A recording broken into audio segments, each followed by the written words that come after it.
Good morning, students. Let's continue our lesson from the diary of Annie Frank. I can't bring myself to talk about anything but ordinary everything. हम थोड़ा सा इसको पीछे से शुरू करेंगे. All I think about when I am with friends is having a good time. कहती कि just all I think about कि जैसा मैं सोचती थी when I am with friends कि जब मैं अपने दोस्तों के साथ होती हूँ is having a good time तो एक अच्छा समय लगता है. I can't bring myself to talk about anything but ordinary everyday things. कहती कि मैं उनके साथ हर बात कोई भी मतलब हर बात नहीं शेयर कर सकती लेकिन रोज़ाना की बातें शेयर कर सकती हूँ. We don't seem to be able to get any closure.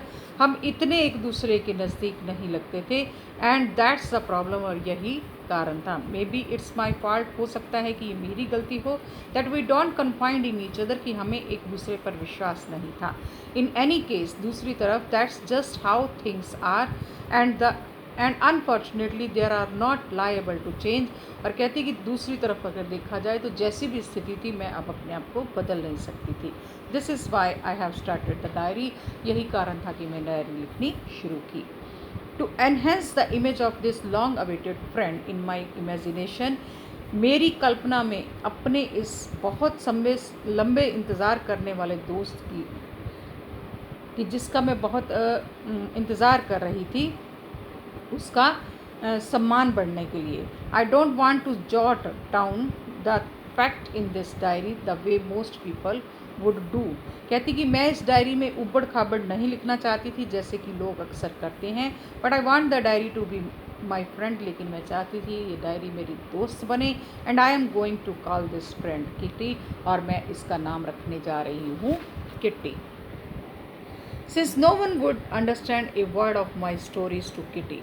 कहते कि किट्टी की किटी यानी मेरी जो डायरी है उसके अंदर लिखी हुई मेरी बातों का हो सकता है किसी को एक शब्द भी समझ ना आए. If I were to plunk right in. अगर मैं इसे सीधे तौर पर लिखूँ. I would better provide a brief sketch of my life. तो मैं जो है अपने जीवन का एक ब्रीफ यानी छोटा सा एक स्केच होता है चरित्र लिखूँगी. Much as I dislike doing so. जैसे कि मैं अच्छा लगना मतलब जो कि मुझे अच्छा तो नहीं लगता. My father the most adorable father. मेरे पिताजी जो कि दुनिया में सबसे प्यारे पिता थे. I have ever seen. जब से मैंने उनको देखा. I didn't marry my mother until he was 36. उन्होंने तब तक विवाह नहीं किया जब तक वो 36 साल के नहीं हुए मेरी माँ के साथ. एंड शी वॉज 25 और मेरी माँ तब 25 साल की थी. My sister Margaret was born in Frankfurt in Germany 1926. मेरी बहन मार्गरेट जो थी वो जर्मनी में 1926 में फ्रैंकफर्ट में पैदा हुई. आई वॉज बोर्न ऑन 12 जून 1929. मेरा जन्म 12 जून 1929 को हुआ. I lived in Frankfurt a tin I was 4. 4 साल तक मैं जो है फ्रैंकफर्ट में रही. My father emigrated to Holland in 1933. 1933 में मेरे पिताजी हॉलैंड चले गए. My mother Eldrith Holdren Frank went with him to Holland in September. मेरी माँ जिसका नाम एल्ड्रिथ होल्डरन फ्रैंक था वो भी उनके साथ हॉलैंड सितंबर में चली गई.